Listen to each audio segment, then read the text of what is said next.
Coucou les amis, bienvenue à tous, c'est Alexandre Musrug de la chaîne YouTube Alexandre Musrug Oracle et Divination. Je suis très heureux de vous accueillir aujourd'hui dans ce petit sanctuaire de paix et de lumière et pour partager avec vous bien sûr mes connaissances sur la spiritualité, sur les rituels. Donc c'est la première fois que vous découvrez ma chaîne, soyez les bienvenus et n'hésitez pas à vous abonner en cliquant sur le bouton pour s'abonner et activer les notifications pour savoir quand une nouvelle vidéo est disponible sur la chaîne.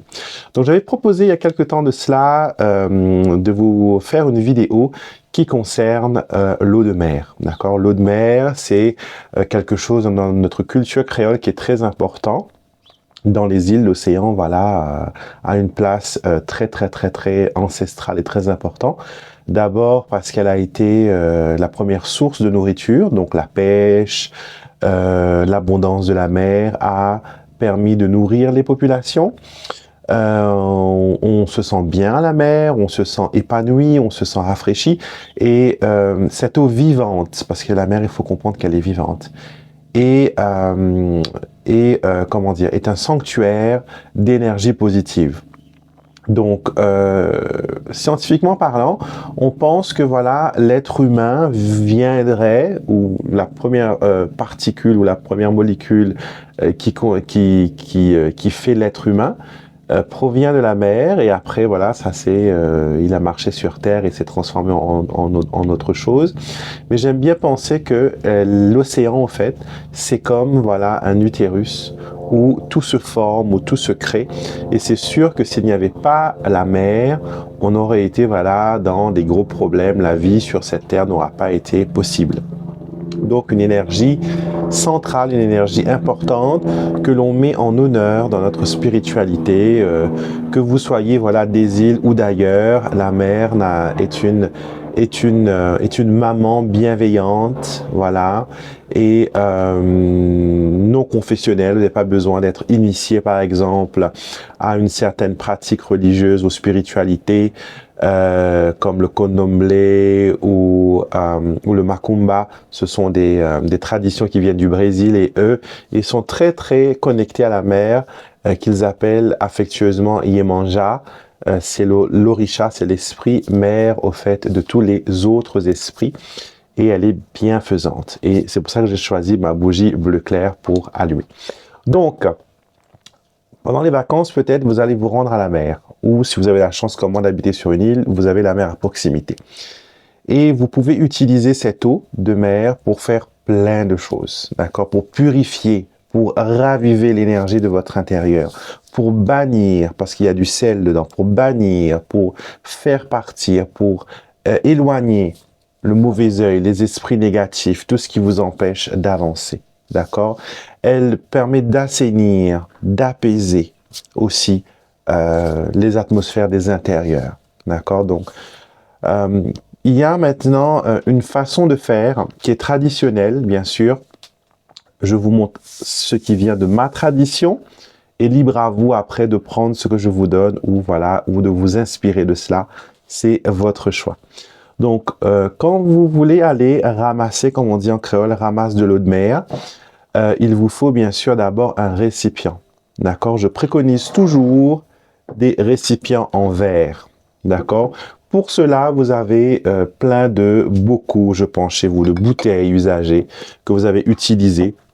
Les bouteilles de jus de fruits, ça par exemple, c'est une jolie bouteille qui avait du vinaigre de cidre. Donc moi, je garde ces bouteilles-là parce que je ne travaille pas avec les petites bouteilles comme on voit un petit peu sur Instagram, ce qu'on appelle les spell jars, qui sont très jolis, très mignons, très esthétiques. Mais pour moi, c'est pas vraiment, c'est pas assez pour un rituel. Donc, moi, j'utilise des bouteilles qui sont beaucoup plus grosses parce que le but qui se cache derrière l'utilisation d'un jar, d'un récipient en verre, c'est d'avoir un environnement contrôlé où l'on peut mettre sa magie et le faire travailler. C'est ça le pouvoir d'un spell jar, d'accord? Et on n'a pas bien sûr envie de mettre dans quelque chose qui est fin, qui va se cogner et va se briser et libérer toute la magie et empirer la situation. On veut voilà quelque chose de solide. Donc vos bouteilles, vos bocaux, D'accord, si vous partez par exemple en week-end, que vous ne pouvez pas emmener une bouteille, ben écoutez, ramenez une petite topette. Vous avez plein de petites bouteilles que vous pouvez trouver chez Action si vous voulez acheter. Mais moi, je préconise toujours en magie, utilisez ce que vous avez à la maison. Réutilisez par exemple cette bougie-là qui est dans cette bouteille quand elle sera terminée. Ce petit pot va être recyclé en vase, en bougeoir, en bouteille d'huile, en alcool arrangé pour mes décoctions et tout ça. Donc, je réutilise ce que, voilà, je ne jette pas dans la nature, je réutilise ce que j'ai. Donc, vous avez besoin d'un récipient en verre, s'il vous plaît. Pas de plastique. L'océan, vous savez, n'aime pas le plastique. Vous connaissez. Donc, ne mettez pas dans du plastique. De toute façon, quand on jette du plastique dans l'océan, il est toujours repoussé à un autre bout du monde. Donc, non, du verre. D'accord, il vous faut ça. Première chose. Il vous faut aussi un paiement. Une pièce de votre pays. Moi, j'utilise 10 centimes, 20 centimes, ce que j'ai sous la main. Donc, si vous êtes à l'île Maurice, vous prenez, voilà, 20 sous, 50 sous, une roupie. Voilà, si vous êtes ailleurs, vous utilisez un dollar, un penny, peu importe ce que vous avez dans votre pays, il vous faut un moyen de paiement. D'accord? Et après, optionnellement, j'aime offrir, quand j'ai terminé de ramasser mon eau, j'aime offrir une petite récompense. C'est bien sûr en option, ça va dépendre de vous, mais moi je trouve que c'est un donnant-donnant. J'ai pris, donc je redonne quelque chose. Donc ce que moi j'utilise, c'est que je vais faire une offrande de lumière. Donc pour cela, j'aurai besoin d'une feuille de bétel, d'accord, à ne pas confondre avec le poivrier, c'est une famille très proche, mais ce n'est pas la même plante. Si vous n'avez pas cette feuille-là, vous prenez une feuille que vous avez chez vous, hein, que ce soit, voilà, raisin marine, peu importe la plante la feuille doit être assez large et assez lourde pour flotter sur l'eau. Et je vais bien sûr mettre une fleur fraîche. Et je vais mettre du camphre, comme je vous montre là à l'écran. Le camphre, c'est comme ça, c'est un gros carré. Vous pouvez l'allumer entièrement, mais vous pouvez, voilà, comme moi, casser en 4 et mettre un petit morceau comme ça, d'accord, que je vais allumer. Et je vais remercier la mer, Yemanja, peu importe le nom que vous lui donnez, Gangama, Notre-Dame de la Mer, Notre-Dame des Anges, peu importe le nom que vous donnez à cette belle entité. Je vais la remercier pour son travail. D'accord? Donc, après ça, je vais bien sûr ramasser mon eau. Vous l'avez compris, je plonge la bouteille dans l'eau. Donc, je fais ma prière, je me recueille. Je dis à la mer, je viens prendre de l'eau pour mon travail, pour faire ce que j'ai à faire. Et je vais lui demander, bien sûr, de me permettre de capturer dans cette bouteille, avec bienveillance, toutes les énergies positives dont j'ai besoin pour mon travail, pour ma transformation, pour mon changement. D'accord? Donc, je vais y aller, je paye, je fais mon offrande, je paye pour ça, je débouche ma bouteille, je la plonge dans l'eau. Et je vais compter 7 vagues qui va passer sur la bouteille. Une, tout en gardant ma main sous l'eau. 2, 3, 4, 5, 6, 7. À la 7e, je soulève ma bouteille remplie. Je bouche ma bouteille en gratitude. Je fais mon offrande de lumière et j'emmène la bouteille chez moi.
j'emmène la bouteille chez moi pour être utilisée quand j'en aurai besoin.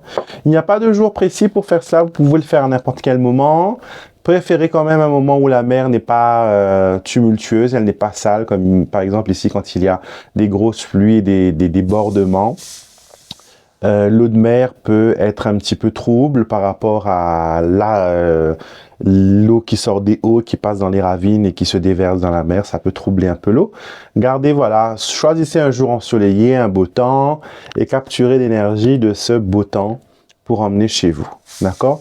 Donc maintenant, quand vous rentrez chez vous, je fais quoi de cette eau? Plusieurs choses.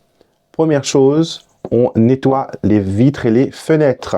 On en met dans notre eau, mélangé à du savon, à de l'eau normale. Voilà, c'est un ingrédient magique.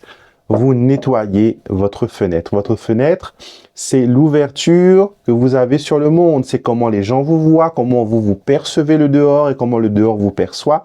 Donc, vous avez besoin d'avoir une clarté, une lucidité et vous avez besoin de laisser la lumière entrer chez vous. Donc, on fait bien tous les portes et les fenêtres et les vitres. On fait bien l'encadrement dans toutes les pièces. Et après, on fait une serpillière d'eau, comme je vous ai montré dans ma dernière vidéo avec le vinaigre de cidre. Vous mettez une petite portion de ça et vous faites la serpillière. Les draps que vous avez changés, les oreillers que vous voulez laver, la couette que vous voulez laver, mettez quelques bouchons de votre eau de mer dans votre bac à soupline pour que l'énergie marine nettoie tout cela, pour que quand vous dormez le soir, vous soyez apaisé, que votre lit soit vraiment un lieu où vous allez vous reconnecter aux bonnes énergies, où vous allez vous ressourcer, où vous allez vous sentir bien. D'accord? Votre voiture qui tombe tout le temps en panne, mettez-en un petit peu à l'intérieur, bénissez vos voitures, arrosez un peu sur les roues. Votre business, il n'y a pas assez de gens qui traversent le seuil de la porte, vous en mettez. Au niveau de la porte, vous chassez le mauvais pas, c'est très bon contre le mauvais œil. Vous pouvez même faire une mini bouteille que vous laissez fermer, que vous posez sur votre comptoir, que vous posez sur votre table de prière, sur votre, comme on dit en hindi, votre pujagal, où vous faites votre prière. Vous mettez cette eau-là, là-bas, pour qu'elle soit purifiée. Et à chaque fois que vous allez à la mer, vous allez changer cette eau et remettre une qui est fraîche. D'accord? Vous pouvez ramener aussi un petit peu de sable, un petit coquillage qui représente l'énergie marine. On n'a pas le droit de le faire, vous le savez, parce que si tout le monde se met à ramasser du sable, des coraux et des coquillages, on n'a plus rien. D'accord? Donc, mais l'eau de mer va toujours se régénérer. Donc, préférez cela. D'accord? Donc, arrosez partout. Vous avez votre enfant des difficultés à dormir, il n'est pas apaisé. Faites le ménage dans sa chambre, lavez-lui les draps avec ça. Vous allez voir que ça va aller. D'accord? Vous devez vous purifier vous-même. Vous ne pouvez pas aller à la mer. Vous allez prendre ça. Vous allez mettre dans de l'eau, dans une bassine et vous allez vous laver de la tête aux pieds. Vous pouvez mettre un petit bouchon dans un pulvérisateur et arroser dans l'air pour que les ions positifs viennent, voilà, vous aider à aller mieux. Vous voyez, il y a plein de petits trucs, des petites astuces que vous pouvez utiliser. L'eau de mer est très, très, très, très puissante. D'accord? Elle est là pour apaiser, elle est là pour ramener la prospérité, pour faire fructifier les bonnes énergies, pour vous permettre de vous développer.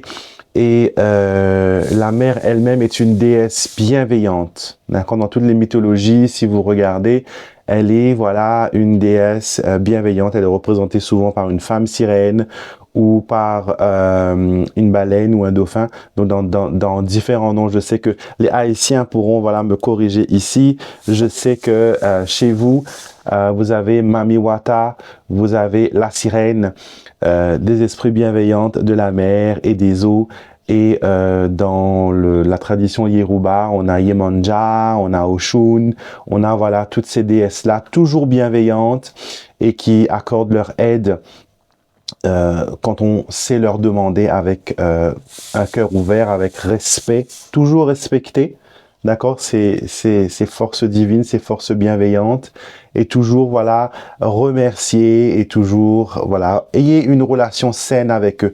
Comme vous avez envie, vous, d'avoir un meilleur ami, une personne saine dans votre vie, il faut faire pareil avec vos anges, avec vos guides, avec les orishas, avec les saints, avec les divinités que vous côtoyez.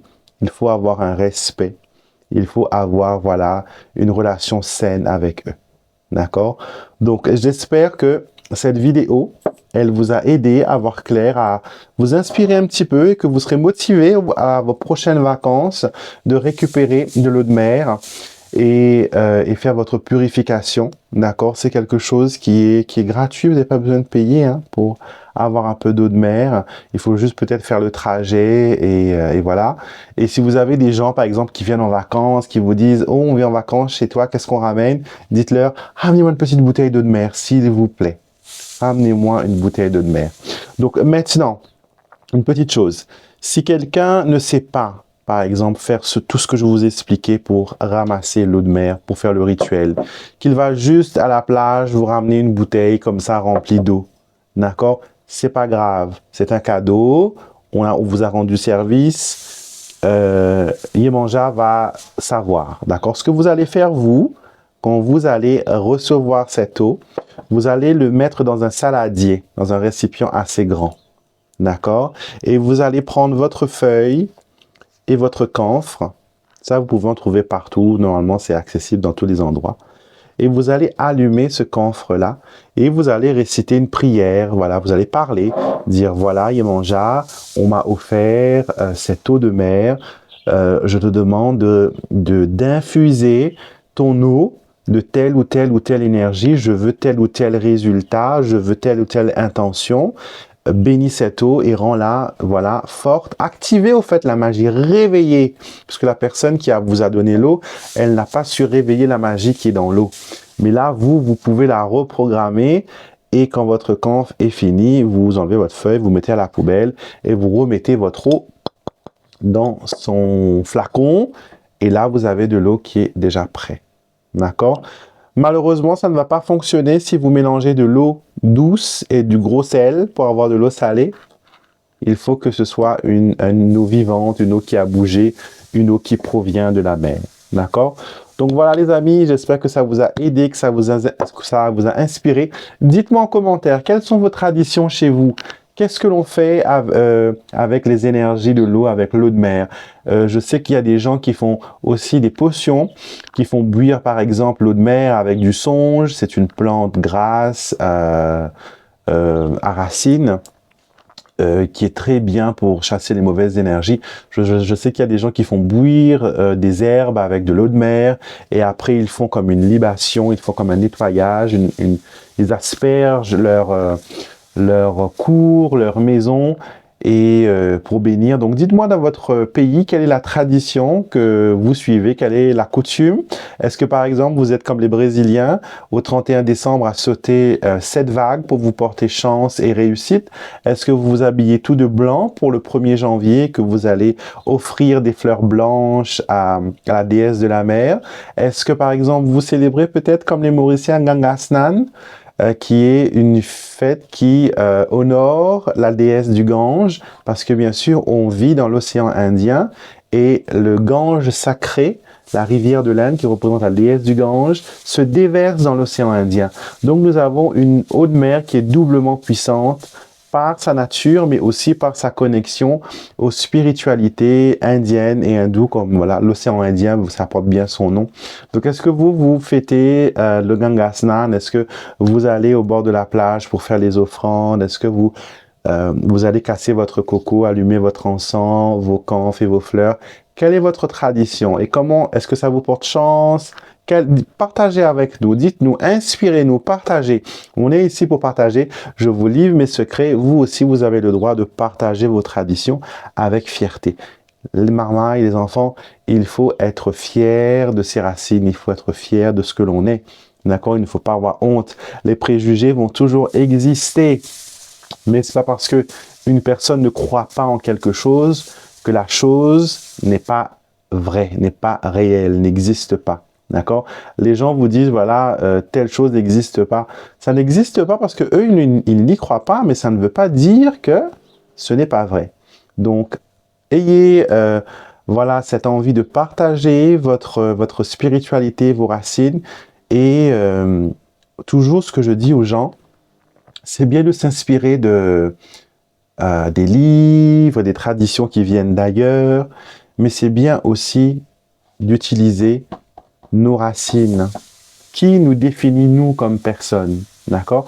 Par exemple, moi, je suis créole, je suis arrière-petit-fils d'esclaves et de travailleurs indiens engagés, d'accord? J'ai aussi des grands-parents, arrière-grands-parents qui sont européens. Donc, on a un mélange, un savant mélange de culture et d'ADN, ce qui fait que moi, dans ma tradition, je vais bien sûr honorer mon patrimoine créole, mes racines, et je ne vais pas, par exemple, pratiquer la magie bretonne, qui n'a pas de lien direct avec moi. Je ne vais pas pratiquer la magie slave, que je trouve puissante, beau, mais qui n'est pas de ma culture, que je n'ai pas cette compréhension.